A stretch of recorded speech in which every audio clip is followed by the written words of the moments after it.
Dear student, welcome to my channel info centre. Info সেন্টারে তোমাদের সবাইকে স্বাগতম। আজকে আমি এই ভিডিওতে আলোচনা করব তোমাদের নিট জার্নির সবথেকে যে গুরুত্বপূর্ণ বিষয় সেটা নিয়ে আমি আজকে আলোচনা করব এই ভিডিওতে। তো তোমরা নিশ্চয়ই বুঝতে পারছো কি সম্পর্কে আজকে ভিডিওটি আজকে হতে চলেছে। আজকে ভিডিওটি হচ্ছে কাউন্সিলিং নিয়ে।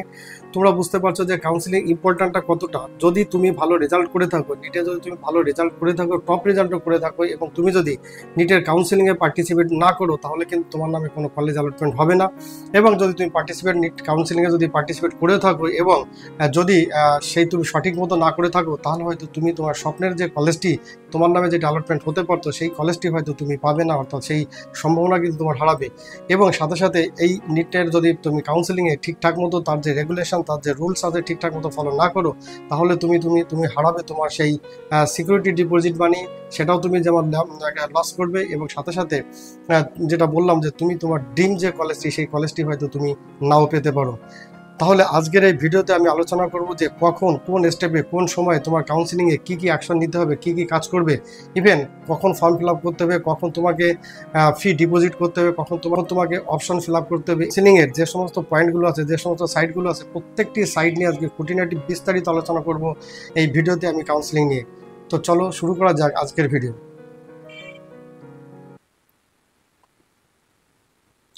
All about NEET counselling. NEET counselling student, NEET counselling সাধারণত দু প্রকারে হয়। একটা হচ্ছে সেন্ট্রাল কাউন্সিলিং, একটা হচ্ছে স্টেট কাউন্সিলিং। সেন্ট্রাল কাউন্সিলিংয়ে কী কী করে?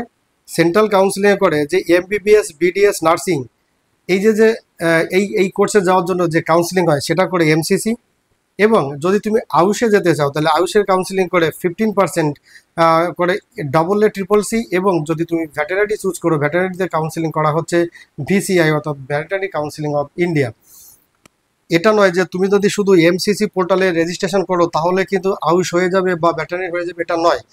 তোমাকে এই কোর্সের জন্য যদি করাতে চাও, তাহলে তোমাকে এমসিসিতে রেজিস্ট্রেশন করাতে হবে। যদি তুমি আয়ুষের জন্য যেতে চাও, তাহলে তোমাকে এই AA CCC এই সাইটে গিয়ে তোমাকে রেজিস্ট্রেশন করাতে হবে। এবং যদি তুমি ভেটেরিনারিতে যেতে চাও, তাহলে তোমাকে এই ভিসিআই যে সাইট, সেই সাইটে গিয়ে তোমাকে রেজিস্ট্রেশন করাতে হবে। তাহলে প্রত্যেকটি গ্রুপের জন্য, প্রত্যেকটি ডিপার্টমেন্টের জন্য তাদের আলাদা আলাদা কিন্তু কাউন্সিলিং অথরিটি, এবং সেই অথরিটিতে গিয়ে তোমাকে রেজিস্ট্রেশন করাতে হবে কাউন্সিলিংয়ের জন্য। এর সাথে সাথে সেন্ট্রালের সাথে সাথে যদি তোমাকে স্টেটে পার্টিসিপেট করতে হয়, তাহলে কিন্তু স্টেটের কিন্তু আলাদাভাবে তার স্টেটের জন্য আলাদাভাবে তোমাকে রেজিস্ট্রেশন করাতে হবে। অর্থাৎ স্টেটের জন্য আলাদা রেজিস্ট্রেশন, সেন্ট্রালের জন্য আলাদা রেজিস্ট্রেশন, আয়ুষের জন্য আলাদা রেজিস্ট্রেশন, ভেটেরিনারির জন্য আলাদা রেজিস্ট্রেশন। আশা করি একটু ক্লিয়ার হলো। স্টুডেন্ট, তোমরা এতদিনে হয়তো জেনে গেছো যে সেন্ট্রাল করায় 15% যে কোটা, সেটার জন্য কাউন্সিলিং, অর্থাৎ এমসিসি করা হচ্ছে 15% কাউন্সিলিংয়ের জন্য। স্টেট কিন্তু এই 85% কাউন্সিলিং করা স্টেট। অর্থাৎ স্টেটের জন্য তুমি সেন্ট্রালের জন্য যেমন এমসিসিতে তুমি রেজিস্ট্রেশন করাচ্ছ, স্টেটের জন্য যদি আমাদের ওয়েস্ট বেঙ্গল যদি তুমি কাউন্সিলিং করানোর জন্য তোমাকে রেজিস্ট্রেশন করতে হয়, তাহলে তোমাকে এই 85 সিটের জন্য তোমাকে WBMCC এই সাইটে গিয়ে তোমাকে রেজিস্ট্রেশন করাতে হবে। এবং এই যে স্টেটের যে 85% কোটা, এই কোটার জন্য তোমাকে স্টেটের যে কাউন্সিলিং যে সাইট, অর্থাৎ WBMCC এই সাইটে গিয়ে তোমাকে রেজিস্ট্রেশন করাতে হবে। আশা করি এটুকু তোমাদের কাছে আমি ক্লিয়ার করতে পেরেছি যে সেন্ট্রালের জন্য এমসিসি সাইটে গিয়ে রেজিস্ট্রেশন করাতে হবে, অর্থাৎ 15% কোটা কাউন্সিলিংয়ের জন্য তোমাকে এমসিসি সাইটে গিয়ে রেজিস্ট্রেশন করাতে হবে। এবং বাকি 85% যেটা স্টেট কাউন্সিলিং করাবে, সেই স্টেট কাউন্সিলিং করার জন্য তোমাকে ওয়েস্ট বেঙ্গলের ক্ষেত্রে WBMCC এই সাইটে গিয়ে তোমাকে রেজিস্ট্রেশন করাতে হবে। স্টুডেন্ট, এখন দেখে নেওয়া যাক যে এমসিসি কোন কোন কলেজগুলোর জন্য এমসিসি কাউন্সিলিং করেন। এমসিসি কাউন্সিলিং করে ফর এমস এবং জিপমার। অর্থাৎ এমস, যতগুলো এমস আছে আমাদের দেশে, প্রত্যেকটি এমসের 100% সিট, এবং জিপমারের জন্য দুটো জিপমার আছে, পদ্মচিরি এবং কারাইকাল, এবং এরা কমপ্লিট 100% সিট, এরা হচ্ছে এমসিসি কোটাতে আসবে এরা। অর্থাৎ তোমাকে এই কলেজগুলোর জন্য যদি কাউন্সিলিং করাতে হয়, তাহলে তোমাকে এই এমসিসির মাধ্যমে রেজিস্ট্রেশন করে তোমাকে কাউন্সিলিং করাতে হবে। নেক্সট, গভর্নমেন্ট কলেজের 15% কোটা। স্টেটে যদি 100% যদি সিট থাকে কোনো কলেজে, তাহলে সেখান থেকে 15% যে সিট, এই 15% সিট কিন্তু গভর্নমেন্টের কে অর্থাৎ সেন্ট্রাল গভর্নমেন্টকে দিয়ে দিতে হয়, আর 85% থাকে স্টেট গভর্নমেন্টের কাছে। তাহলে এই যে 15%, এই 15% কাউন্সিলিং কিন্তু তোমাকে এমসিসি থ্রু করাতে হবে। তাহলে ধরো আমাদের কোনো একটা কলেজে, সাপোজ আমাদের ধরো এসএসকেএমে 200টি সিট আছে, তাহলে 200টি সিট কি আমাদের স্টেট গভর্নমেন্ট কাউন্সিলিং করাবে? না। তাহলে 200টি সিট থেকে 30টি সিট সেন্ট্রালের আন্ডারে চলে যাবে, এবং বাকি এই 170টি সিট কিন্তু ওয়েস্ট বেঙ্গল কাউন্সিলিংয়ের মাধ্যমে ওই 170টি সিট ফিল আপ হবে।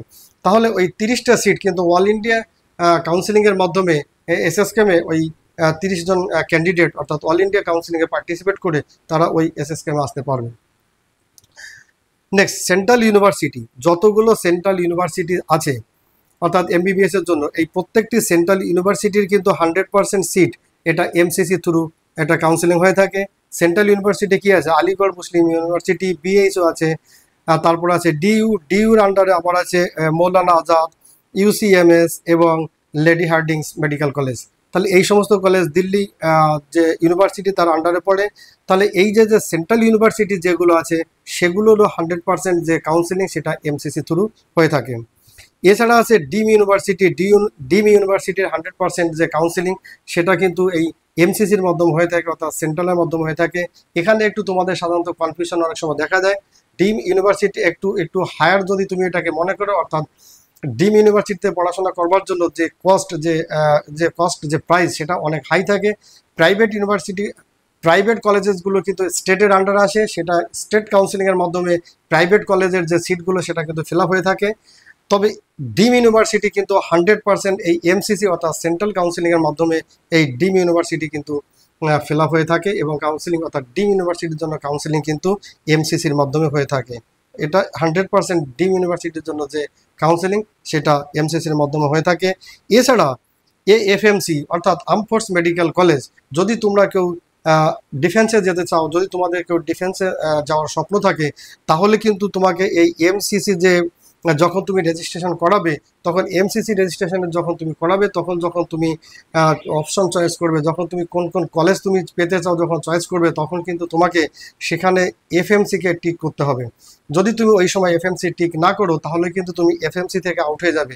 অর্থাৎ যদি তোমার স্বপ্ন থাকে ডিফেন্স অফিসার হওয়ার, তাহলে যখন তুমি এমসিসি যখন ফর্ম ফিল আপ করবে বা এমসিসি যখন তুমি অপশন সিলেক্ট করবে, তখন কিন্তু তোমাকে এই এফএমসি অপশনটিকে তোমাকে টিক করতে হবে। এমসিসি কাউন্সিলিংয়ের পরে ওরা কিন্তু আলাদা করে একটা শর্ট লিস্টেড করে, অর্থাৎ মেরিট অনুযায়ী শর্ট লিস্ট করে তারপরে কিন্তু তোমাদের ডাকবে কারা কারা ওই শর্ট লিস্টেড হয়েছে তার মধ্যে থেকে। এর পরবর্তীতে ওই শর্ট লিস্টের বেসিসে তোমাকে ডেকে নেবে এফএমসি পুনেতে, এবং সেখানে যাওয়ার পরে কিন্তু ওরা আলাদা করে আরও কিছু টেস্ট বা ইন্টারভিউ বা ফিজিক্যাল অ্যাক্টিভিটিস বা মেডিকেল আছে, সেই সমস্ত সাকসেস হওয়ার পরে তোমরা এফএমসিতে সিলেক্ট হতে পারবে। তাহলে এফএমসির জন্য যদি তোমাদের ভিডিও প্রয়োজন হয়, যদি মনে করো যে এফএমসির জন্য একটি ভিডিও লাগবে, তাহলে তোমরা কমেন্ট করে জানাতে পারো, আমি তাহলে তোমাদের জন্য আলাদা সেপারেটলি একটি এফএমসির জন্য ভিডিও বানিয়ে দিতে পারি। নেক্সট সিডাব্লিউ কোটা, সিডাব্লিউটা চিলড্রেন উইথ উইডোজ, অর্থাৎ এই ক্ষেত্রে এটা একটা স্পেশাল কোটা বলতে পারো। এটা বিশেষ করে ওয়ার উইডো যারা আছে বা যে সমস্ত আমাদের সোলজার্স যারা ছিল বা আমাদের সেনা যারা ছিল, যারা যুদ্ধের সময় বিশেষ করে যারা শহীদ হয়েছেন, তাদের পরিবারের জন্য, তাদের ছেলে মেয়েদের জন্য একটি বিশেষ একটা স্পেশাল কোটা আছে। সেই কোটার ক্ষেত্রে যদি কাউন্সিলিংটা কিন্তু স্টেটের থ্রুতে হবে না, সেই কোটাতে যদি কাউকে অ্যাপ্লিকেশন করতে হয়, সেই কোটার জন্য যদি কেউ অ্যাপ্লিকেবল থেকে থাকো, তাহলে কিন্তু তোমাকে এই এমসিসি কাউন্সিলিং অর্থাৎ সেন্ট্রাল কাউন্সিলিংয়ে পার্টিসিপেট করতে হবে। নেক্সট, 85% যে কাউন্সিলিং অর্থাৎ স্টেটের থ্রু যে 85% কাউন্সিলিং হয়, সেটা নিয়ে আমি এখানে একটু বিস্তার আলোচনা করব। আমার ভিডিও বেসিক্যালি যারা ওয়েস্ট বেঙ্গলে যারা আছো তাদের জন্য মেইনলি ফোকাস থাকে, তাই এখানে আমি এই WBMCC এই নামটাই দিয়েছি। এখানে স্টেট বলছি না, আমি সেটা স্টেট হয়ে আমি ওয়েস্ট বেঙ্গলের এমসিসি কথাই এখানে ক্লিয়ার করে বলবো।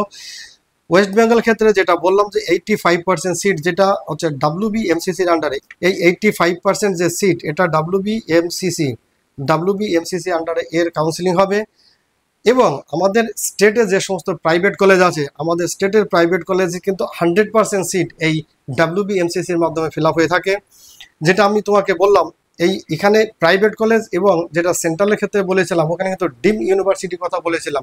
তাহলে ডিম ইউনিভার্সিটি আর প্রাইভেট দুটোই প্রাইভেট, এটাও প্রাইভেট, ডিম ইউনিভার্সিটি যেটা সেটাও প্রাইভেট, কিন্তু সেটাকে ডিম ইউনিভার্সিটির আন্ডারে যেগুলো আসে সেটা সেন্ট্রালের কাউন্সিলিংয়ের মাধ্যমে আসবে অর্থাৎ এমসিসির মাধ্যমে আসবে।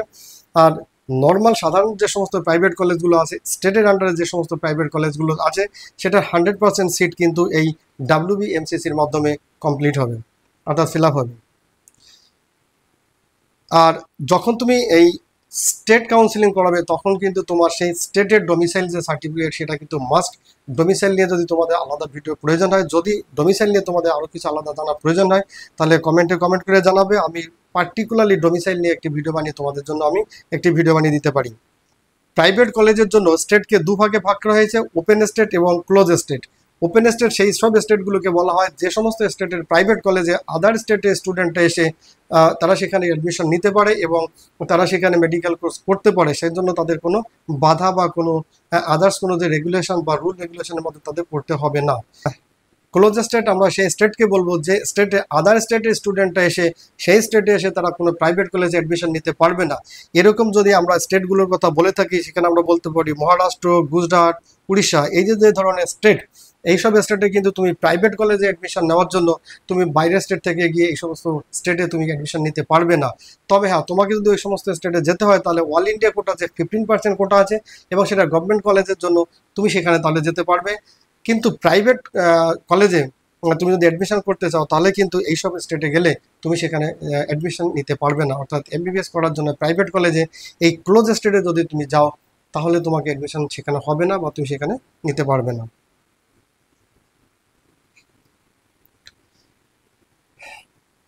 স্টুডেন্টস, এখন দেখে নেওয়া যাক যে কি কি ডকুমেন্টস তোমাকে রেডি রাখতে হবে, অর্থাৎ তোমার কাছে অ্যাভেলেবল থাকতে হবে এই কাউন্সেলিং করানোর জন্য।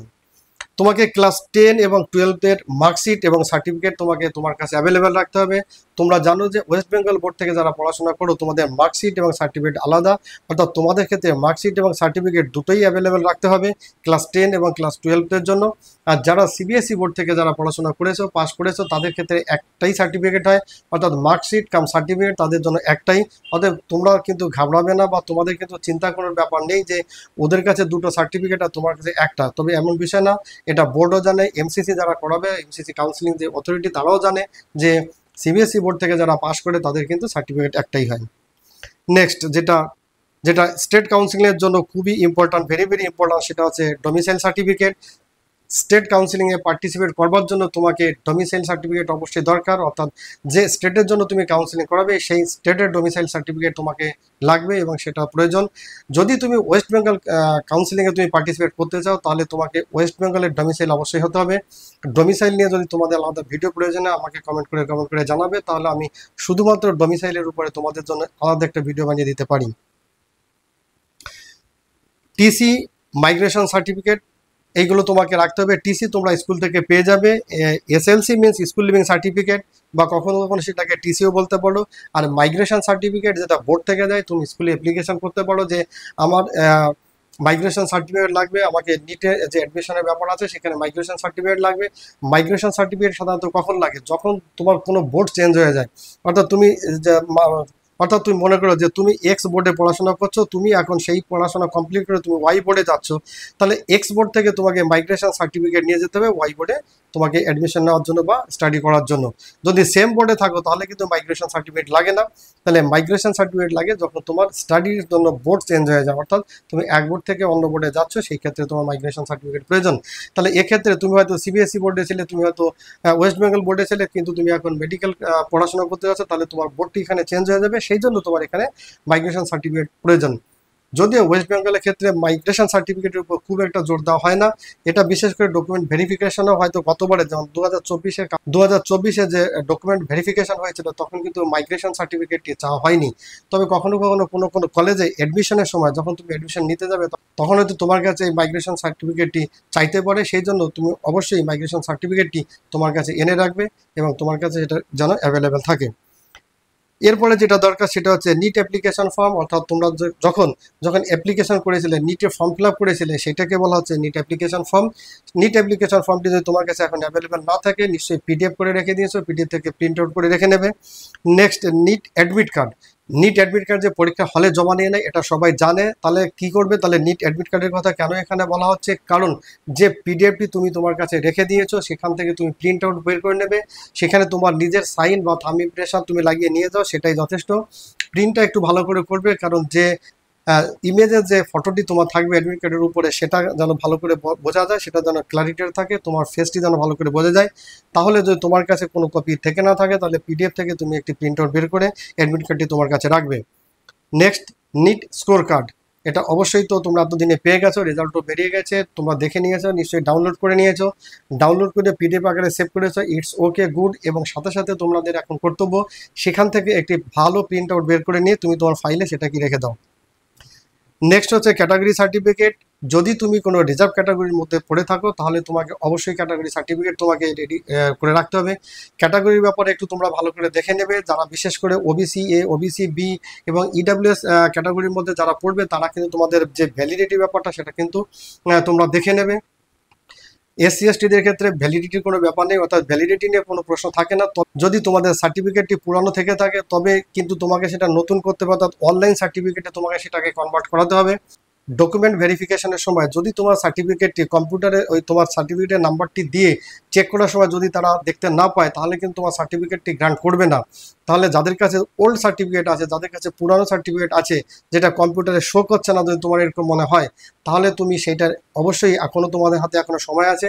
তোমার যে অথরিটি ওই সার্টিফিকেট ইস্যু করে থাকে সাধারণত ক্যাটাগরি সার্টিফিকেট এসডিও সাহেব ইস্যু করে থাকেন, তাহলে তুমি সেই কনসার্ন এসডিও অফিসে যাবে, যে অফিস থেকে তোমার সার্টিফিকেট ইস্যু হয়েছে, তাহলে সেই অফিসে গিয়ে তোমার সার্টিফিকেটটি দিয়ে নতুন সার্টিফিকেট তুমি ইস্যু করে নেবে, যেটাকে একটা কম্পিউটার জেনারেটেড নাম্বার পড়বে। সেই নাম্বারটি কিন্তু ওরা ডকুমেন্ট ভেরিফিকেশনের সময় চেক করবে। এটা নিয়ে তোমাদের কিন্তু ডাউট থাকার কোনো প্রয়োজন নেই। তাহলে এসসি এসটি যারা আছো তাদের কিন্তু ভ্যালিডিটির ব্যাপার নেই, তাহলে তাদের সার্টিফিকেটটি যেন কম্পিউটারে শো করে এই ব্যাপারটি তোমরা দেখে নেবে। নেক্সট হচ্ছে গ্যাপ সার্টিফিকেট। গ্যাপ সার্টিফিকেট নিয়ে অনেক রকম প্রশ্ন থাকে যে গ্যাপ সার্টিফিকেট কার প্রয়োজন। দেখো, একদম পরিষ্কারভাবে আমি বলছি, গ্যাপ সার্টিফিকেট হচ্ছে সেটা তোমার যে লাস্ট এডুকেশন আর এই 2005 এর মাঝখানে যদি তুমি গ্যাপ নিয়ে থাকো তাহলে তোমার গ্যাপ সার্টিফিকেট প্রয়োজন হবে। আমি যদি এক্সাম্পল হিসাবে বলি, ধরো তুমি 2024-এ 12 ক্লাস পাস করেছো আর এবার 2025-এ নিটে অ্যাপিয়ার করেছো, নিটে কোয়ালিফাই করেছো, তাহলে 2024 থেকে 2025 এই পিরিয়ডটাকে তুমি পড়াশোনা করোনি, তাহলে তোমার গ্যাপ সার্টিফিকেট প্রয়োজন। সেম ক্ষেত্রে যদি ধরো তুমি এই 2023-এ বিএসসি পাস করেছো, 2023-এ বিএসসি পাস করার পরে তুমি 2025-এ নিটে অ্যাপিয়ার হয়েছো এবং নিট কোয়ালিফাই করেছো, তাহলে 2023 থেকে এই 2025 এই যে মাঝখানে 2 বছরের গ্যাপ, তাহলে তোমার জন্য গ্যাপ সার্টিফিকেট লাগবে। অর্থাৎ পরিষ্কার কথা যে তোমার লাস্টে যে এডুকেশন সেখান থেকে 2025 এর মধ্যে গ্যাপ আছে কিনা সেটা তোমাকে দেখতে হবে। যদি এর মাঝে গ্যাপ থাকে তাহলে তোমাকে গ্যাপ সার্টিফিকেট লাগবে। এখন তুমি যদি বলো যে আমি 11-এ উঠে পড়া ছেড়ে দিয়েছিলাম, তারপরে আবার 1 বছর গ্যাপ গেছে, তারপরে আবার আমি 2025-এ 12 ক্লাস পাস করেছি, তাহলে কি হলো? তুমি তো 2025-এ 12 ক্লাস পাস করেছো, তাহলে তোমার ফাইনাল এডুকেশন কোন বছর হলো? 2025। তাহলে 2025-এ তুমি ফাইনাল এডুকেশন কমপ্লিট করেছো এবং তুমি নিটে বসেছো, তোমার জন্য কোনো গ্যাপ সার্টিফিকেট প্রয়োজন হবে না। আশা করি ব্যাপারটি তোমাদের বোঝাতে পেরেছি। এরপরে যদি তোমাদের মনে হয় যে গ্যাপ সার্টিফিকেট নিয়ে তোমাদের আলাদা ভিডিও প্রয়োজন, তাহলে কমেন্ট করে জানাবে, আমি তোমাদের জন্য আলাদা একটি গ্যাপ সার্টিফিকেট কীভাবে বানাবে এবং কাদের কাদের প্রয়োজন সেটা নিয়ে ডিটেলসে একটি ভিডিও বানিয়ে দিতে পারি। নেক্সট, 8 কপি অর্থাৎ 8 কপি পাসপোর্ট সাইজ ফটোগ্রাফ প্রয়োজন। এবং এই ফটোগ্রাফটি প্রয়োজন হবে যেটা তুমি নিটে ফর্ম ফিল আপ করার সময় যে ফটোটি ইউজ করেছিলে ঠিক সেই কপি লাগবে। অর্থাৎ এই কপি যদি তোমার কাছে অ্যাভেলেবেল না থাকে তাহলে তুমি যে স্টুডিও থেকে ফটো তুলেছিলে সেখানে যাবে, সেখানে গিয়ে যদি তোমরা ডেটটাকে বলো, ডেট দেখে ওরা তোমাদের নতুন করে সেম ফটোকপি ওরা প্রিন্ট আউট বের করে দিতে পারবে। আর লাগে valid identity proof. Valid identity প্রুফের মধ্যে কি আছে? ভ্যালিড ফটো আইডেন্টিটি প্রুফ, তার মধ্যে কি আছে? আধার কার্ড, ড্রাইভিং লাইসেন্স এবং passport, pan card, voter ID card etcetera. তাহলে এখানে আমি তোমাদের বলবো, যদি তোমার কাছে আধার কার্ড অ্যাভেলেবেল থাকে এই একটি ডকুমেন্টস দিয়েই তোমাদের সমস্ত কাজ হয়ে যাবে, বাকি অল্টারনেট ডকুমেন্টস নিয়ে গেলেও তোমাদের চলবে। তবে আধার কার্ড যারা এবছর যারা 12 ক্লাস পাস করেছে তাদের হয়তো সবে 18 বছর বা 17 বছর প্লাস বয়স হয়েছে। তোমাদের কাছে যদি ওল্ড আধার কার্ড থেকে থাকে, অর্থাৎ তোমাদের ছোটোবেলার আধার কার্ড যদি থেকে থাকে, তাহলে তোমাদের যে ফটো সেই ফটোটা তো ম্যাচ করবে না। তাহলে তোমরা কি করবে? এই যে সময়টি তোমাদের হাতে এখন আছে, এই সময়ের মধ্যে তোমরা নিয়ার বাই কোনো আধার সেন্টার যাবে, সেখান থেকে গিয়ে তোমাদের আধারটিকে আপডেট করে নেবে। আধারটি আপডেট করে নিলে এটা উইদিন এ উইক হয়তো তোমরা অর্থাৎ সিস্টেমে হয়তো তোমাদের নতুন আধার কার্ড জেনারেট হয়ে যাবে, সেখান থেকে তোমরা প্রিন্ট আউট নিয়ে আধার হিসাবে তোমরা কাজ চালাতে পারবে। অর্থাৎ আধারও কিন্তু ভ্যালিড আছে। তাহলে যদি তোমাদের ওল্ড আধার কার্ড থেকে থাকে, যদি আধার কার্ডে তোমাদের পুরানো ফটো থাকে বা ছোটোবেলার ফটো লাগানো থাকে বা সেই সময় আধার কার্ড হয়, তাহলে তোমরা অবশ্যই আধার কার্ডটি কিন্তু আপডেট করে নেবে। অ্যালটমেন্ট লেটারটি এই একটি মাত্র ডকুমেন্ট যেটা তোমরা এখন পাবে না। অ্যালটমেন্ট লেটারটি হবে যখন কাউন্সিলিংয়ের রাউন্ড শেষ হবে, তখন তোমার নামে যদি যখন কলেজ অ্যালটমেন্ট হবে তখন তুমি এই অ্যালটমেন্ট লেটারটি পাবে। তো এই একটি মাত্র ডকুমেন্ট তোমরা কলেজ অ্যালটমেন্ট হওয়ার পরে সেটা সঙ্গে সঙ্গে তোমরা প্রিন্ট আউট করে নিতে পারবে। তো এইটাকে তোমরা আলাদা করে নোট করে রাখবে। এই ডকুমেন্টটি বাকি যে সমস্ত ডকুমেন্টস আছে তোমাদের কাছে যেগুলো লাগবে, যেখানে আমি আলোচনা করলাম, এই সমস্ত ডকুমেন্ট তোমরা রেডি করে রাখবে। ক্যারেক্টার সার্টিফিকেট যারা এবছর স্কুল থেকে পাস করেছো তারা স্কুল থেকে অর্থাৎ স্কুলের প্রিন্সিপাল বা হেডমাস্টার বা হেডমিস্ট্রেস তোমাদের ক্যারেক্টার সার্টিফিকেট ইস্যু করে থাকবেন। যারা গ্যাপ দিয়েছো তাদের ক্ষেত্রে কি হতে পারে, তারা কোথায় পাবে এই ক্যারেক্টার সার্টিফিকেট? তাদের জন্য যে কোনো গেজেটেড অফিসারের কাছে তোমরা গিয়ে এই ক্যারেক্টার সার্টিফিকেট তোমরা বানিয়ে নিতে পারবে। নেক্সট হচ্ছে হেলথ সার্টিফিকেট বা মেডিকেল সার্টিফিকেট, এটা করে রাখবে। এটা তোমার যখন নোটিফিকেশন বেরোবে সেখানেই ফরম্যাট থাকবে, সেখান থেকে প্রিন্ট আউট নিয়ে যে কোনো এমবিবিএস প্র্যাকটিশনার হোক বা এমডি হোক বা স্পেশালাইজেশন যে কোনো ডক্টরের কাছে তোমরা যাবে, যে সমস্ত ডক্টরের কাছে রেজিস্ট্রেশন নাম্বার আছে, যারা রেজিস্ট্রেশন নাম্বার হোল্ড করে সেই সমস্ত ডাক্তারের কাছে গিয়ে তোমরা এই মেডিকেল সার্টিফিকেট ইস্যু করে নিতে পারবে। স্টুডেন্ট, এখন আমি যে পার্টটি আলোচনা করব এটা খুব সিরিয়াসলি দেখবে, কারণ এই পার্টটি হচ্ছে কাউন্সিলিংয়ের আসল জিনিস, কাউন্সিলিংয়ের মেইন বিষয়। এইটা তোমরা যদি ভালো করে বুঝতে পারো, এই পার্টটি যদি তোমরা ভালো করে বুঝতে পারো, অর্থাৎ কাউন্সিলিংয়ের যে কি ব্যাপারটা হয় সেইটা এই পার্টের মধ্যে আমি সেই বিষয়টি এখন আলোচনা করব। একটু ধ্যান দিয়ে একটু মনোযোগ সহকারে এই পার্টটি তোমরা দেখবে। সাপোজ ধরো রাউন্ড অন, এআইকিউ রাউন্ড অন শুরু হলো, তুমি রেজিস্ট্রেশন করালে।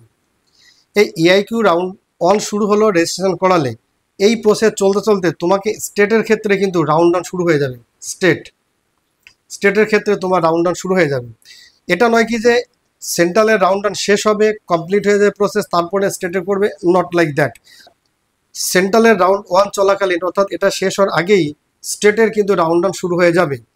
আর এই কাউন্সিলিং শুরু হওয়ার আগে একটা শিডিউল বের হয়, অর্থাৎ কাউন্সিলিং কবে থেকে শুরু হবে তার এক সপ্তাহ কি 10 দিন আগে তোমরা একটা শিডিউল পাবে, অর্থাৎ এই এমসিসি একটা শিডিউল বের করবে যে কবে ডেট থেকে সেন্ট্রালের কাউন্সিলিং শুরু হবে, কবে ডেট থেকে স্টেটের কাউন্সিলিং শুরু হবে। একটি প্রপার একটা শিডিউল বের হবে, এবং এই কাউন্সিলিং পুরো প্রসেস কিন্তু একদম ওই ডেট মেনে হবে। অর্থাৎ যখন যে কাজটি করার জন্য বলা হবে, অর্থাৎ কখন তোমাকে রেজিস্ট্রেশন করতে হবে, কখন তোমাকে কত দিনের মধ্যে তোমাকে ফি ভরতে হবে, কত দিনের মধ্যে তোমাকে অপশন ফিল আপ করতে হবে, একদম যে ডেট অর্থাৎ যে কাট অফ ডেট, একদম ওরা কিন্তু একদম শিডিউল হিসাবে করে দেবে যে এই ডেট থেকে এই ডেটে এটা করতে হবে, এই ডেট থেকে এই ডেটের মধ্যে এটা করতে হবে। তাহলে আগে শিডিউলটি বেরোবে, শিডিউলটি বেরোলে তোমরা বুঝতে পারবে যে এই কাউন্সিলিংটা কিভাবে চলবে, কখন তোমার সেন্ট্রালের জন্য রেজিস্ট্রেশন করাতে হবে, কখন তোমার স্টেটের জন্য রেজিস্ট্রেশন করাতে হবে। এখন আমরা বিষয়টি বুঝে নিচ্ছি যে অ্যাকচুয়ালি কাউন্সিলিং হয় কি ব্যাপারটা। তাহলে সেন্ট্রালের রাউন্ড অন শুরু হলো, এটা শেষ হওয়ার আগেই স্টেটের কিন্তু কাউন্সিলিং শুরু হবে। ওয়েস্ট বেঙ্গলের ক্ষেত্রে তোমাকে WBMCC এই সাইটে গিয়ে রেজিস্ট্রেশন করাতে হবে। সেন্ট্রালের ক্ষেত্রে এই এমসিসি এই ওয়েবসাইটে গিয়ে তোমাকে রেজিস্ট্রেশন করাতে হবে। এটা নয় কি যে তুমি এমসিসিতে রেজিস্ট্রেশন করালে, অর্থাৎ সেন্ট্রালের জন্য রেজিস্ট্রেশন করালে আর তুমি যে স্টেটের তার জন্য কাউন্সিলিং হয়ে যাবে, এটা কিন্তু নয়। তাহলে তুমি সেন্ট্রালের জন্য আলাদা রেজিস্ট্রেশন করাচ্ছ, স্টেটের জন্য তুমি আলাদা রেজিস্ট্রেশন করাচ্ছ। সেন্ট্রালের রাউন্ড অন শুরু হলো, সেন্ট্রালের জন্য তুমি পার্টিসিপেট করলে, সেন্ট্রালে তোমার রাউন্ড ওয়ানে তোমার নামে কলেজ অ্যালটমেন্ট হলো, তুমি চাইলে যেতেও পারো, তুমি চাইলে নাও যেতে পারো, তাহলে তুমি ইন্টিমেশন করতেও পারো, তুমি ইন্টিমেশন নাও করতে পারো। যদি তুমি জয়েন করো তাহলে তোমাকে যদি পছন্দের কলেজ হয় তাহলে তুমি, আর যদি আপগ্রেডেশন ফর্ম না দাও তাহলে তোমার কাউন্সিলিং জার্নি ওখানেই শেষ, তুমি তোমার ড্রিম কলেজে যাবে, অ্যাডমিশন নিয়ে নেবে। আর যদি তোমার দেখা যায় যে তুমি কলেজ অ্যালটমেন্ট হয়েছে কিন্তু সেটা প্রথম সারির পছন্দের নয়, তুমি আপগ্রেডেশন করাতে চাও, তাহলে অ্যাডমিশনের সময় তোমাকে ওখানে বলতে হবে যে আমি আপগ্রেডেশন চাই, তখন কলেজ কর্তৃপক্ষ তোমাকে আপগ্রেডেশন পয়েন্টটি ঠিক করে রাখবে। আর যদি তুমি কিছুই না করো, তোমার স্বাধীনতা আছে, অর্থাৎ এখানে তুমি ফ্রি এক্সিট অপশনটি তোমার জন্য আছে, তুমি ফ্রি এক্সিট এখানে নিতে পারো, এবং স্টেট কাউন্সিলিংয়ে তুমি পার্টিসিপেট করতে পারো। এখন স্টেট কাউন্সিলিংয়ে তোমার কি হতে পারে, তোমার নামে কলেজ অ্যালটমেন্ট হতে পারে অথবা নাও হতে পারে। যদি কলেজ অ্যালটমেন্ট হয়, যদি তোমার পছন্দের কলেজ তুমি পেয়ে যাও, তাহলে তুমি অ্যাডমিশন হলে অ্যাডমিশন যে ডিউরেশন দেওয়া থাকবে সেই ডিউরেশনের মধ্যে তুমি অ্যাডমিশন নিয়ে নিলে। আর যদি আপগ্রেডেশন ফর্ম না ভরো তাহলে তোমার চ্যাপ্টার ওখানে কলেজ, অর্থাৎ তুমি স্টেটের কোনো কলেজে তোমার পছন্দের কলেজে তুমি অ্যাডমিশন নিয়ে নিলে। আর যদি তোমার সেই কলেজটি যদি পছন্দের না হয়ে থাকে তাহলে তুমি স্টেটের ক্ষেত্রে আপগ্রেডেশন ফর্ম ভরতে পারো, অর্থাৎ তুমি নেক্সট রাউন্ডে যেতে চাও। ঠিক এইভাবে তোমার রাউন্ড অন, এর রাউন্ড অন যখন শেষ হলো তারপরে এই সেন্ট্রালের অর্থাৎ রাউন্ড 2 শুরু হবে। সেম একইভাবে স্টেটের রাউন্ড টোটাল রাউন্ড কমপ্লিট হওয়ার আগে কিন্তু এখানে অপশন ফিলিং শুরু হয়ে যাবে, অর্থাৎ সেন্ট্রালের যে অপশন ফিলিং সেটা কিন্তু শুরু হয়ে যাবে। এখানে আরেকটি কথা আমি তোমাদের বলবো, প্রত্যেকটি রাউন্ডের শেষে গিয়ে কিন্তু তোমাকে যদি নেক্সট রাউন্ডে তুমি যেতে চাও তোমাকে কিন্তু অপশন ফিল আপ করতে হবে, অর্থাৎ প্রিফারেন্স লিস্টটি আবার নতুন করে ফিল আপ করতে হবে। অর্থাৎ প্রথম রাউন্ডে তুমি যে অপশন ফর্ম ভরলে সেই রাউন্ডে যা হলো হলো, সেই রাউন্ডে তোমার তুমি হয় কলেজ পেলে কি পেলে না, যাই হোক না কেন, তাহলে প্রথম রাউন্ডে যে অপশন ফিল আপ করলে এটা সেকেন্ড রাউন্ডে কিন্তু সেটা যায় না, অর্থাৎ সেকেন্ড রাউন্ডের জন্য তোমাকে নতুন করে আবার অপশন ফিল আপ করতে হবে। তাহলে এটা বোঝা গেল ব্যাপারটা। রাউন্ড অন সেন্ট্রালের, রাউন্ড অন স্টেটের রাউন্ড অন শেষ হওয়ার আগেই সেন্ট্রালের রাউন্ড 2 শুরু হয়ে যাবে, রেজিস্ট্রেশন বা অপশন ফিলিং। তারপরে গিয়ে আবার স্টেটের রাউন্ড 2 যখন শেষ হবে তার কিছুদিনের আগে আবার সেন্ট্রালের রাউন্ড 3 শুরু হবে। সেন্ট্রালের রাউন্ড কমপ্লিট হওয়ার আগে কিছুদিন থাকতে আবার স্টেটের রাউন্ড 3 শুরু হবে। স্টেটের রাউন্ড 3 শেষ হওয়ার আগেই অর্থাৎ কিছুদিন থাকতেই সেন্ট্রালের স্টেট ভ্যাকান্সি রাউন্ড শুরু হয়ে যাবে। তবে স্টেট ভ্যাকান্সি রাউন্ডটা দেখা যাচ্ছে সেন্ট্রাল এবং স্টেট উভয়ই মোটামুটি কাছাকাছি ডেটে শুরু হয়ে যায়, এখানে কিন্তু খুব একটা টাইমের গ্যাপ থাকে না। যে গ্যাপটা আমরা রাউন্ডের ক্ষেত্রে আমরা দেখতে পেয়েছি, স্টেট ভ্যাকান্সি রাউন্ডের ক্ষেত্রে কিন্তু সেই রকম একটা গ্যাপ দেখতে পাওয়া যায় না। এর অনেকগুলো কারণ আছে, সেই কারণগুলো যদি আমরা বলি তার মধ্যে হচ্ছে অন্যতম হচ্ছে যখন এই রাউন্ড 2 থেকে যখন রাউন্ড 3-তে তোমার কলেজ অ্যালটমেন্ট হয়ে যায়, রাউন্ড 3-তে গিয়ে কলেজ অ্যালটমেন্ট হয়ে গেলে তোমার কাছে কিন্তু আর আপগ্রেডেশন অপশন থাকে না, অর্থাৎ তোমাকে কলেজ কিন্তু নিতে হবে। রাউন্ড 3-তে গিয়ে যদি কলেজ অ্যালটমেন্ট হয়ে থাকে আর যদি তুমি না নাও তাহলে কিন্তু তোমার যে সিকিউরিটি ডিপোজিট যেটা থাকে সেটা কিন্তু ল্যাপস হয়ে যায়, তাহলে তোমার সিকিউরিটি ডিপোজিটটি ল্যাপস হয়ে যায়। আর রাউন্ড 3-র পরে যদি তোমার কলেজ অ্যালটমেন্ট হয়ে যায়, কলেজ না নিলে তোমার সিকিউরিটি ডিপোজিট যেমন ল্যাপস হয়ে যাবে আর তুমি কিন্তু স্টেট ভ্যাকান্সি রাউন্ডে যেতে পারবে না। আর স্টেট ভ্যাকান্সি রাউন্ডে গিয়ে যদি তোমার নামে কলেজ অ্যালটমেন্ট হয় তাহলে তোমাকে তো আর অপশন থাকবে না, তোমার কলেজ নিতে হবে। তাই স্টেট ভ্যাকান্সি রাউন্ডে যদি তুমি পার্টিসিপেট করো তোমাকে কিন্তু খুব মন দিয়ে অপশনগুলো ভরতে হবে। স্টেট ভ্যাকান্সি রাউন্ডে কলেজ অ্যালটমেন্ট হলে যেমন কলেজটি নিতে হবে, যদি না নাও যেমন তোমার সিকিউরিটি ডিপোজিট যেটা ল্যাপস হবে, সাথে সাথে তুমি নেক্সট ইয়ারের জন্য ডিবেট হয়ে যাবে, অর্থাৎ নেক্সট ইয়ারের জন্য তুমি আর এই নিটে পার্টিসিপেট করতে পারবে না। তাহলে বুঝতে পারছো যে অপশন ফিলিং কখন করবে এবং এটা কতটা তোমাকে সচেতনভাবে কতটা খুব সুনির্দিষ্টভাবে করতে হবে যে কোন অপশন থেকে কোন অপশানে যাচ্ছ। আর বিশেষ করে ধরো এই এক অপশন থেকে এই অপশান আসতে যদি তুমি সেন্ট্রাল থেকে স্টেটে আসতে চাও তাহলে কিন্তু তোমাকে সেন্ট্রালের কলেজে ডেজিগনেশন দিয়ে ওখান থেকে কিন্তু ডকুমেন্ট যে তুমি জমা করেছে সেইটা নিয়ে কিন্তু স্টেটে এসে তোমাকে অ্যাডমিশন নিতে হবে। অর্থাৎ সেন্ট্রাল থেকে স্টেটে আসতে এই যে এর কিন্তু টাইম কিন্তু খুব বেশি পাওয়া যায় না, এখানে 2 থেকে 3 দিনের সময় থাকে। তাহলে যদি রাউন্ড 1-এ তোমার নামে কলেজ অ্যালটমেন্ট হয়ে থাকে, কলেজটি কোথায় অ্যালটমেন্ট হলো, কলেজটি তোমার ড্রিম কলেজ কিনা, জয়েন করা তোমার জন্য উচিত হবে কি হবে না সেটা কিন্তু একবার ভেবে নেবে। কারণ জয়েন করার পরে যদি স্টেটে তুমি ভালো কলেজ পেয়ে যাও তোমাকে কিন্তু ওখান থেকে অর্থাৎ সেন্ট্রাল কলেজ থেকে ডকুমেন্ট সমস্ত উইথড্র করে সেখান থেকে রিলিভিং লেটার নিয়ে এসে তোমাকে স্টেটে জয়েন করতে হবে। সময় একটা বড় কমতি দেখা যায়, সময় খুব কম পাওয়া যায়। তাহলে তুমি খুব ভালো করে ভেবে নেবে যে সেন্ট্রালে জয়েন করবে কি করবে না। ঠিক আছে, এখন দেখে নেওয়া যাক যে কি কি স্টেপগুলো থাকে এই কাউন্সিলিং করানোর জন্য।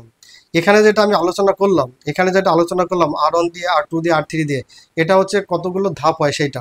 এবার এই কাউন্সিলিং করানোর জন্য কি করতে হয় স্টুডেন্ট, আমরা এখন দেখে নিই যে এই কাউন্সিলিং করানোর জন্য আমাদের কখন কি করতে হয়।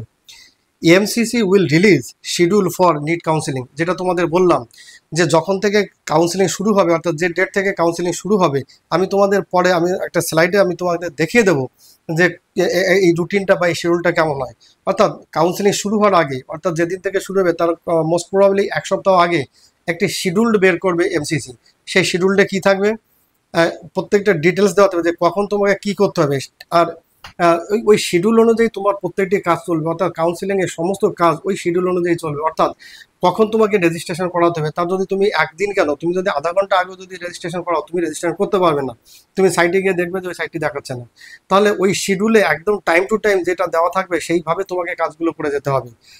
অর্থাৎ register for NEET counselling in given period on mcc.nic.in, অর্থাৎ ওই শিডিউলে যে টাইমটা দেওয়া থাকবে সেই টাইমে তোমাকে যদি সেন্ট্রাল কাউন্সিলিং করাতে চাও তাহলে mcc.nic.in এই সাইটে গিয়ে তোমাকে রেজিস্ট্রেশন করাতে হবে। আর স্টেটের ক্ষেত্রে তোমাকে WBMCC এই সাইটে গিয়ে তোমাকে যখন স্টেটের রেজিস্ট্রেশন শুরু হবে এই সাইটে গিয়ে তখন তোমাকে স্টেটের জন্য রেজিস্ট্রেশন করাতে হবে। রেজিস্ট্রেশন হয়ে যাওয়ার পরে কি তুমি চয়েস ফিলিং করতে পারবে?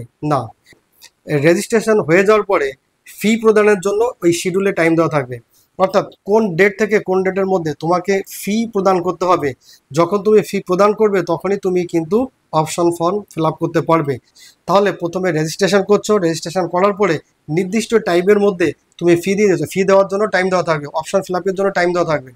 তাহলে নির্দিষ্ট টাইমের মধ্যে তুমি ফি দিয়ে দেবে, ফি দেওয়ার পরে নির্দিষ্ট টাইম যখন শুরু হবে অপশন অর্থাৎ চয়েস ফিলিংয়ের জন্য তখন গিয়ে তুমি চয়েস ফিলিং করবে।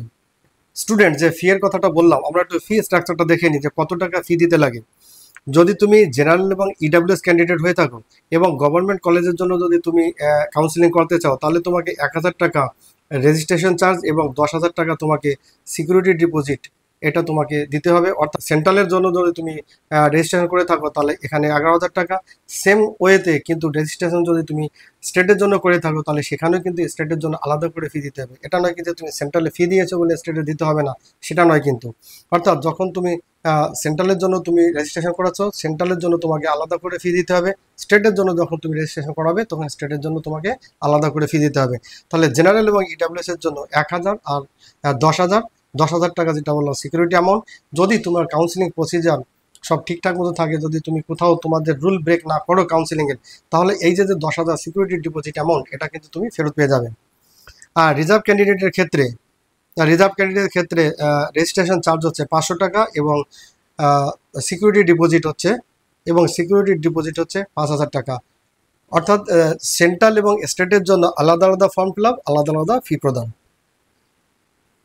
এখন আমি একটু দেখে নিই যে এতক্ষণ যেটা বললাম, এই আলোচনা করলাম যে শিডিউল নিয়ে, তাহলে শিডিউল ব্যাপারটা কি কেমন হয় দেখি। যেটা বললাম যে তোমাদের কাউন্সিলিং শুরুর 1 সপ্তাহখানেক আগে কি 8 দিন 10 দিন আগে এমসিসি একটি শিডিউল বের করবে যে সেন্ট্রাল কবে কাউন্সিলিং শুরু করবে, স্টেট কবে কাউন্সিলিং শুরু করবে, অর্থাৎ সেন্ট্রালের কবে থেকে রেজিস্ট্রেশন শুরু হবে, স্টেটের কবে থেকে রেজিস্ট্রেশন শুরু হবে, কত দিনের মধ্যে সেন্ট্রাল তার অ্যাডমিশন অর্থাৎ রাউন্ড 1-এর অ্যাডমিশন প্রসেস কমপ্লিট করতে হবে, কতদিনের মধ্যে স্টেটের রাউন্ড 1 তার অ্যাডমিশন প্রসেস কমপ্লিট করতে হবে। এবং এই প্রত্যেকটি ক্ষেত্রে অ্যাডমিশন প্রসেস কমপ্লিট করে তারা কিন্তু ডেটা শেয়ার করবে, অর্থাৎ সেন্ট্রালের রাউন্ড প্রসেস কমপ্লিট হলে সেন্ট্রালের ডাটা শেয়ার করবে স্টেটকে, এবং স্টেটের যখন রাউন্ড কমপ্লিট হবে তখন স্টেটের ডাটা শেয়ার করবে সেন্ট্রালকে। এইভাবে কিন্তু চলতে থাকে প্রসেস। তাহলে একবার দেখে নেওয়া যাক অ্যাকচুয়ালি শিডিউল কীভাবে হয়। দেখো, নিট ইউজি শিডিউল 2024, এটা 2024-এর শিডিউল, 2025-এর এখনো বেরোয়নি, 2025-এর বেরোলে অবশ্যই তোমাদের সাথে সেটা শেয়ার করবো। দেখো, এখানে রাউন্ড 1-এর জন্য বলা হয়েছে প্রথম অল ইন্ডিয়া কোটার মধ্যে কারা কারা আসবে। দেখো, অল ইন্ডিয়া কোটার মধ্যে কারা কারা আসবে, ডি ইউনিভার্সিটি, সেন্ট্রাল ইউনিভার্সিটিস এবং অল ইন্ডিয়া কোটার মধ্যে যেমন থাকছে এএমসে, জিপমার এবং যে 15% কোটা থাকবে যেটা বললাম সেটা, তাদের জন্য হচ্ছে অল ইন্ডিয়া কাউন্সিলিং জন্য রাউন্ড 1-এর জন্য। দেখো, এখানে পরিষ্কার বলে দিয়েছে যে 14 আগস্ট থেকে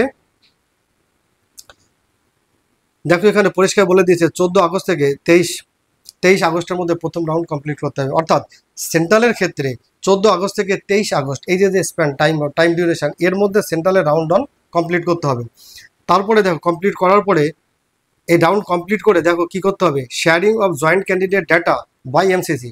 অর্থাৎ সেন্ট্রালের কাউন্সিলিং এমসিসি করাচ্ছে, এমসিসি এই 23 তারিখের মধ্যে তাদের যে রাউন্ড 1-এর যে প্রসেস সেটা কমপ্লিট করে 30 থেকে 31 তারিখের মধ্যে তাদের কমপ্লিট প্রসিজারে কতজন জয়েন করলো বা জয়েন করলো না, বিশেষ করে যারা জয়েন করলো তাদের ডাটা কিন্তু স্টেটে তাকে পাঠিয়ে দিতে হবে। কত দিনের মধ্যে?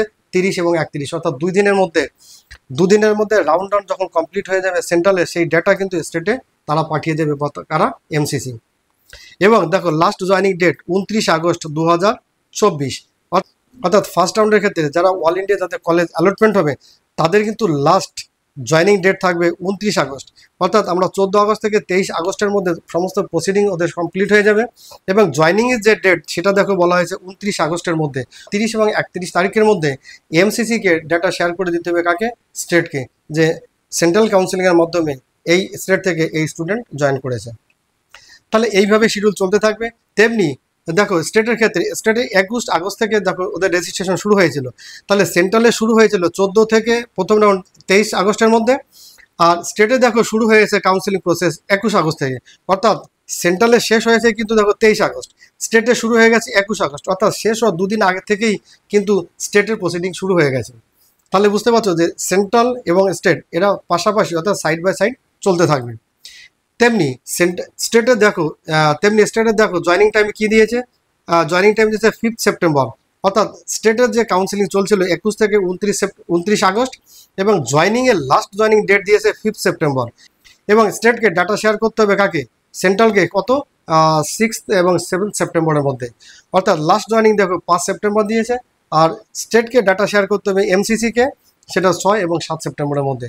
তাহলে দেখতে পাচ্ছি এই যে একটি শিডিউল, এই যে একটা কমপ্লিট শিডিউল, এই শিডিউলটি এমসিসি ওরা বের করবে অর্থাৎ কাউন্সিলিং শুরু হওয়ার আগে, এবং এখানে একদম স্টিপুলেটেড টাইম দেওয়া থাকবে কোন টাইমের মধ্যে তোমাদের কি করতে হবে, সেই টাইমের মধ্যে সেটা করতে হবে, না তুমি আগে করতে পারবে না তুমি পরে করতে পারবে। 2024-এ ক্লাস শুরু হয়েছিল, কমেন্সমেন্ট ক্লাস শুরু হয়েছিল 1 অক্টোবর 2024, অর্থাৎ 2024-এ যে ব্যাচ শুরু হয়েছিল তাদের প্রথম ক্লাস শুরু হয়েছিল 1 অক্টোবর থেকে। তোমাদের একটু এখানে রেজিস্ট্রেশন সম্পর্কে একটু বলে দিই, যারা নিউ ক্যান্ডিডেট অর্থাৎ নিউ ক্যান্ডিডেটের ক্ষেত্রে রেজিস্ট্রেশন তোমরা প্রথমে করবে, রেজিস্ট্রেশন করবে সেম সাইটে গিয়ে, এমসিসির ক্ষেত্রে সেন্ট্রালের ক্ষেত্রে এমসিসি সাইটে যাবে, স্টেটের ক্ষেত্রে অর্থাৎ ওয়েস্ট বেঙ্গলের ক্ষেত্রে ডাব্লিউবি এমসিসি সাইটে যাবে, সেখানে গিয়ে নিউ ক্যান্ডিডেট হিসেবে যে তোমাকে যে অপশনটি থাকবে সেটা সিলেক্ট করবে, সেখানে তোমরা রেজিস্ট্রেশন করাবে। রেজিস্ট্রেশন করার পরে কি করবে, তোমাকে ফি পেমেন্ট করবে, ওই শিডিউল অনুযায়ী ফি পেমেন্টের টাইম থাকবে বা ডেট থাকবে, সেই ডেটের মধ্যে তোমাকে ফি পেমেন্ট করতে হবে। ফি পেমেন্ট করার পরে ফিল প্রিফারেন্স, অর্থাৎ তোমাকে অপশান ফর্ম ফিল আপ করতে হবে। যতক্ষণ না তুমি ওই ফি পেমেন্ট করবে ততক্ষণ কিন্তু তোমাকে অ্যাকচুয়ালি সিটই তোমাকে দেখাবে না, অর্থাৎ সিট ম্যাট্রিক্স তোমাকে দেখাবে না। তাহলে তুমি রেজিস্ট্রেশনের পরে তুমি ফি পেমেন্ট করবে, ফি পেমেন্ট করার পরে অপশন চয়েসের জন্য অর্থাৎ অপশন ফিলিংয়ের জন্য আলাদা করে টাইম থাকবে, একটা শিডিউল থাকবে, সেই টাইমের মধ্যে তুমি অপশন ফিল আপ করবে। Choice filling will be done separately for each round, যেটা আমি এই ভিডিও শুরুর দিকে তখন আমি প্রথম বলেছিলাম যে তুমি যদি রাউন্ড 1-এর জন্য প্রথমে অপশন ফর্ম ফিল আপ করে থাকো, রাউন্ড 1 শেষ হতেই কিন্তু রাউন্ড 2-র জন্য আবার নতুন করে তোমাকে অপশন ফর্ম ফিল আপ করতে হবে। তুমি যদি ভেবে থাকো যে আমি রাউন্ড 1-এ ফিল আপ করেছি আর দরকার নেই, তাহলে কিন্তু তোমার রাউন্ড 2-তে গিয়ে আর কাউন্সিলিং হবে না, অর্থাৎ তোমার নামে কোনো কলেজ অ্যালটমেন্ট হবে না। তাহলে পরিষ্কার বুঝতে পারছো যে প্রত্যেকটি রাউন্ড যখন তোমার শিফট হচ্ছে অর্থাৎ চেঞ্জ হচ্ছে, তখন কিন্তু তোমার প্রত্যেকবারে নতুন করে তোমাকে অপশনাল ফর্ম ফিল আপ করতে হবে। আর তোমার যদি সমস্ত রুলস এবং রেগুলেশন ঠিকঠাক মতো চলতে থাকে, তাহলে কিন্তু আলাদা করে আর কোনো মানি অর্থাৎ তোমাকে জমা করতে হবে না। ওই প্রথমবারে যে টাকা তুমি জমা করেছো সেই ফিসে সেই টাকার মধ্যে তোমার হয়ে যাবে। তবে অপশনাল ফর্ম প্রত্যেকটি রাউন্ডের জন্য প্রত্যেকবারেই নতুন করে ফিল আপ করতে হবে। Choice fill in previously round will be null and void, যেটা বললাম তুমি আগের রাউন্ডে যেটা তুমি ফিল আপ করেছো সেটা কিন্তু নাল অ্যান্ড ভয়েড হয়ে যাবে, সেটা বাতিল হয়ে যাবে, সেটা দিয়ে আর কাজ হবে না। Result will be declared on the time mentioned in the schedule, অর্থাৎ রেজাল্ট কবে দেবে, অর্থাৎ ফার্স্ট রাউন্ড রেজাল্ট কত তারিখের মধ্যে বেরোবে সেটাও শিডিউলে দেওয়া থাকবে, সেই টাইমের মধ্যেই রেজাল্ট বেরোবে, নাকি একদিন আগে নাকি একদিন পরে। তাহলে সমস্ত কিছু, যেটা আমি বারবার করে তোমাদের বলছি, সমস্ত কিছু শিডিউল অনুযায়ী চলবে। তাহলে যখন এই এই এই কাউন্সিলিংয়ের শিডিউলটি বেরোবে, সেটা কিন্তু তোমরা প্রিন্ট আউট নিয়ে নেবে এবং ভালো করে ওটা শিডিউলটাকে ফলো করতে থাকবে। One college will be allotted you based on your choice and priority given, তোমার জন্য একটি মাত্র কলেজ অ্যালটমেন্ট হবে যেটা তুমি তোমার অপশনে ফিল আপ করেছো, যেটা তুমি প্রায়োরিটি দিয়েছো, অর্থাৎ তোমার প্রায়োরিটি বেসিসে তোমার যে চয়েস ফিলিং করেছো তার প্রায়োরিটি বেসিসে তোমার একটি মাত্র কলেজ তোমার জন্য অ্যালটমেন্ট হবে। ধরো তুমি তোমার যে র্যাঙ্কিং করেছো সেই র্যাঙ্কে ধরো তুমি 50টা কলেজ পেতে পারো, 50টা তোমার নামে কিন্তু অ্যালটমেন্ট হবে না, তোমার নামে কিন্তু 50টা কলেজ দেখাবে না। অর্থাৎ তুমি যে চয়েস ফিলিং করেছো সেই চয়েস হিসাবে সব থেকে উপরের দিক থেকে তোমাকে পরপর করে দেখতে আসবে। অ্যাকচুয়ালি কী হয়, কম্পিউটার কীভাবে এই অ্যালটমেন্ট করে, ধরো প্রথম তুমি যে চয়েসটা বললে, ধরো তুমি এমস দিল্লি বললে, তাহলে এমস দিল্লি তোমার যে র্যাঙ্ক আছে, তোমার র্যাঙ্ক হিসাবে যে এমস দিল্লি তোমার জন্য আসছে কিনা সেটা দেখবে। যদি এমস দিল্লি না আসে তাহলে তোমার সেকেন্ড অপশানে চলে যাবে। সেকেন্ড অপশানে গিয়ে কী হবে, যদি দেখা গেল যে তুমি এমস ভোপাল বললে, দেখা গেলো যে এমস দিল্লির পরেও এমস ভোপাল এলো, এমস ভোপালে তোমার অ্যালটমেন্ট হলো না, ধরো থার্ড স্টেপে চলে আসবে। থার্ড অপশনে তুমি দিয়েছো এমস ভুবনেশ্বর, এমস ভুবনেশ্বর এসে দেখা গেল ওকে তুমি পেয়ে যাচ্ছ সিট, অর্থাৎ তোমার যে র্যাঙ্ক করেছো সেই র্যাঙ্কে থার্ড স্টেপে এসে অর্থাৎ ভুবনেশ্বর তোমার কলেজ হয়ে যাচ্ছে। তাহলে এই ভুবনেশ্বরে গিয়ে তোমার ওখানেই অ্যালটমেন্ট হয়ে যাবে। তার পরবর্তীতে তুমি যতগুলো, যদি তুমি আরও 100 200 যতগুলো যদি তুমি অপশান ভরে থাকো, তাহলে তার নিচে কিন্তু আর কম্পিউটার তোমার চেক করবে না। অর্থাৎ তুমি যে মুহূর্তে তোমার প্রিফারেন্স হিসাবে যে মুহূর্তে তোমার নামে কলেজ অ্যালটমেন্ট হয়ে যাবে, সেই অ্যালটমেন্ট থেকে কিন্তু তার নিচে আর কম্পিউটার চেক করবে না, অর্থাৎ ওখানেই তোমার অ্যালটমেন্ট হয়ে যাবে এবং ওখানেই তোমার কম্পিউটারের যে ওদের যে অ্যালটমেন্ট প্রসেস সেখানেই শেষ হয়ে যাবে। তাহলে বুঝতে পারছো যে অপশন ফিলিং কতটা ইম্পর্ট্যান্ট। এবার তুমি যদি বেটার কলেজ পেতে থাকো, আর চয়েস ফিলিংয়ের ব্যাপারে তোমরা কী করবে, যে তুমি যে কলেজটা পেতে পারো, তো তোমার র্যাঙ্কিং দেখে কত র্যাঙ্ক হয়েছে সেই হিসেবে কোন কলেজটি পেতে পারো, তুমি যদি সেই প্রিফারেন্সটাই যদি তুমি নাম্বার ওয়ানে দিয়ে রাখো, এটা কিন্তু ভুল হবে। ধরো তোমার র্যাঙ্ক একটু একটু কমের দিকে আছে, কিন্তু তার থেকে বেটার কলেজ তুমি ভাবছো আমি পাবো না। ধরো তুমি যদি ধরো 10,000 র্যাঙ্ক করেছো, তুমি যদি মনে মনে ভাবো যে আমি এমস পাবো না একটাও, তাহলে আমি কাউন্সিলিংয়ের সময় এমস ভরবো না, তাহলে এটা কিন্তু ভুল হবে। আমি বলবো যে তুমি যদি 10,000 র্যাঙ্ক করে থাকো বা যদি তুমি 8,000 র্যাঙ্ক করে থাকো, তাহলে তুমি এমস ভরবে এবং আমি বলবো দিল্লি দিয়ে শুরু করবে। কারণ আমি যেটা বললাম, তুমি তোদের দিল্লি না পাওয়ার থেকে তুমি তো এমনিতেই পাবে না, তাহলে তোমার অপশন ফিলিং করতে কি হয়েছে? অপশন ফিলিংয়ে কোনো সমস্যা নেই, আর অপশন ফিল আপ করার জন্য কোনো ব্যারিয়ার নেই, কোনো বাধা নেই। তোমার যত ইচ্ছা, অর্থাৎ সিট ম্যাট্রিক্সে যতগুলো কলেজ শো করবে তুমি ততগুলো অপশন তুমি ফিল আপ করতে পারবে। তাহলে সবসময় তুমি যে কলেজটি পেতে পারো, র্যাঙ্ক হিসেবে তুমি তো একটা আইডিয়া করে নিয়েছো যে কোন কলেজটি তুমি পেতে পারো, কিন্তু তুমি কি করবে, তুমি করে তার থেকে উপরে যে কলেজগুলো আছে সেটাও অবশ্যই তুমি অপশন চয়েসে ভরবে। কারণ কখনো জানা যায় না কখন কিভাবে সিস্টেমে অনেক রকম ব্যাপার থাকে। ধরো অনেকে ভালো র্যাঙ্ক করেছে, সে স্টেট প্রিফারেন্সের হিসাবে ধরো সে স্টেটে যেতে চায় না। সাপোজ ধরো সাউথ ইন্ডিয়ার একজন খুব ভালো র্যাঙ্ক করেছে, সে কিন্তু ধরো সে জিপ পাস ছেড়ে সে হয়তো এমস দিল্লিতে আসতে চাইছে না, সে কিন্তু হয়তো যোধপুরে আসতে চাইছে না, বা সে কিন্তু এমস ঋষিকেশে যেতে চাইছে না। তাহলে সে সাউথ ইন্ডিয়ার যদি কোনো একদম খুব ভালো রেজাল্ট করে থাকে, ভালো র্যাঙ্ক করে থাকে, সে কিন্তু ঋষিকেশে আসবে না। তাহলে কি, সে যে র্যাঙ্ক করেছে তার থেকে কম র্যাঙ্কে তুমি যদি অপশনটি ঋষিকেশ ভরে থাকো, তাহলে কিন্তু তুমি এমস ঋষিকেশ পেতে পারো। ব্যাপারটি আশা করি বোঝাতে পেরেছি যে আমি অ্যাকচুয়ালি কি বলতে চাইছি তোমাদের মাধ্যমে। অর্থাৎ তুমি যে র্যাঙ্কে যে কলেজটি তুমি পেতে চাইছো, অর্থাৎ যে র্যাঙ্কে যে কলেজটি তুমি পেতে পারো বা পেতে চলেছো, তার থেকে উপরে যে বেটার কলেজগুলো থাকবে সেই কলেজগুলো তুমি আগে পড়বে। যদি না হয় তাহলে হবে না, যেটা বললাম প্রসেসটা, যে আগে প্রথমে তোমার অপশন ধরে ধরে ওরা কম্পিউটার চেক করবে। প্রথম অপশানে পেলো না দ্বিতীয় অপশন, দ্বিতীয় অপশানে পেলো না তৃতীয় অপশন, তৃতীয় অপশানে হলো না ফোর্থ অপশান, এইভাবে চেক করতে করতে আসবে। যে অপশানে তোমার কলেজ অ্যালটমেন্ট হয়ে যাবে তার থেকে নিচের অপশানে আর তারা চেক করবে না। Then report physically in the college and paid 1 year fees in the time of admission. এরপরে যখন কলেজ অ্যালটমেন্ট হয়ে যাবে, কলেজ ওই যে বলেছিলাম প্রথমে অ্যালটমেন্ট লেটার, কলেজ অ্যালটমেন্ট হয়ে যাবে, রেজাল্ট ডিক্লেয়ার করবে, কাউন্সিলিং অথরিটি রেজাল্ট ডিক্লেয়ার করবে, সিধা একটা প্রিন্ট আউট বের করবে, প্রিন্ট আউট বের করে ওই কলেজে ওই অ্যালটমেন্ট লেটার সাথে নিয়ে নির্দিষ্ট টাইম থাকবে, অ্যাডমিশনের টাইম ডেট দেওয়া থাকবে যে কোন ডেট থেকে কোন ডেটের মধ্যে, অর্থাৎ কোন ডাউনের জন্য কোন ডেট থেকে কোন ডেটের মধ্যে তোমাকে অ্যাডমিশন নিতে হবে। তার পরবর্তী ডেটে গেলে কিন্তু তুমি আর অ্যাডমিশন পাবে না। তাহলে সেই নির্দিষ্ট টাইমের মধ্যে তুমি তোমার সমস্ত অরিজিনাল ডকুমেন্টস নিয়ে এবং 1 বছরের ফি সাথে নিয়ে গিয়ে তুমি কলেজে অ্যাডমিশন নেবে। স্টুডেন্ট, এই ছিল কাউন্সিলিং নিয়ে বিস্তর আলোচনা। আশা করি এই কাউন্সিলিং নিয়ে তোমাদের আর কোনো ডাউট থাকবে না।